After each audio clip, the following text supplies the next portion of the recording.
Hey guys, Janice Petteway, Director of Brokerage Development for Exit Realty Corp International. Hope you're having an awesome day.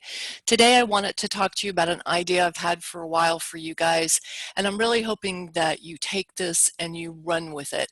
And when you do, please let me know how it goes, because I'm always thinking of things that I think could get our brand to be known out there, as it's just something that we do, on top of course, creating wealth with sponsoring and all of that. This is more exact real estate related. So here it is.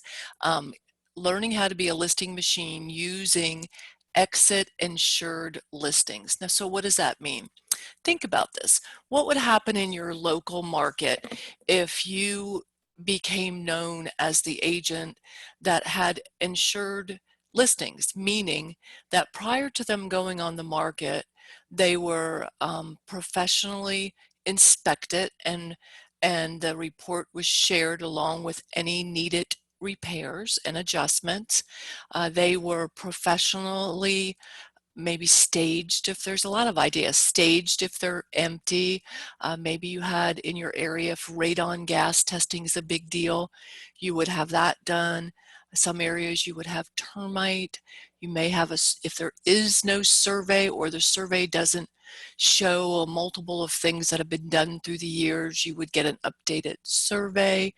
You would have insurance quotes or anything that that particular property would need. Like if you were thinking, okay, this particular property, to get to closing, this is everything that's going to happen, it would be all of those things that you would have done ahead, including an appraisal.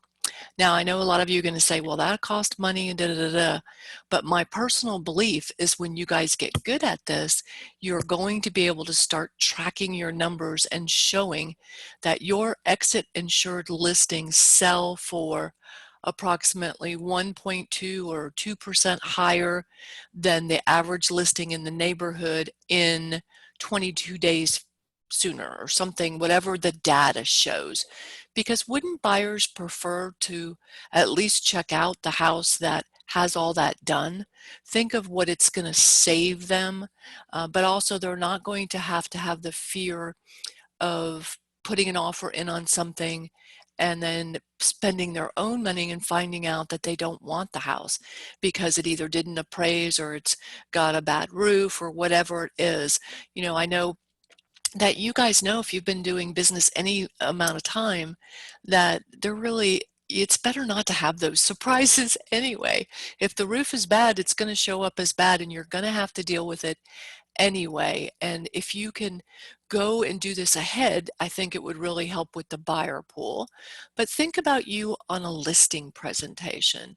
Once you can really explain that in your experience, when a house goes on the market and then it goes contract pending, that a certain percentage of the time it falls apart because of silly things or expensive things.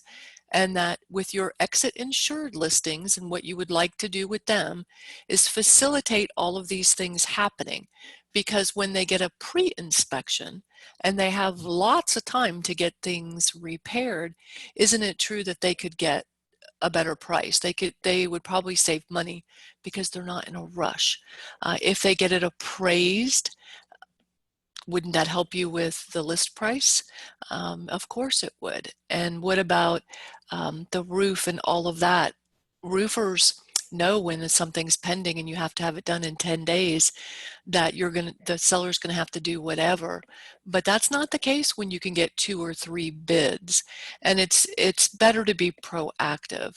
But I tell you what, if you live in a town that there's new listings on the board and in your board of realtors every month, and people started knowing that your listings were that way, they were insured, exit insured, I would bet that your showings would increase. So let's see what we can do with it, and let me know. I think it'll be fun. Have an awesome day.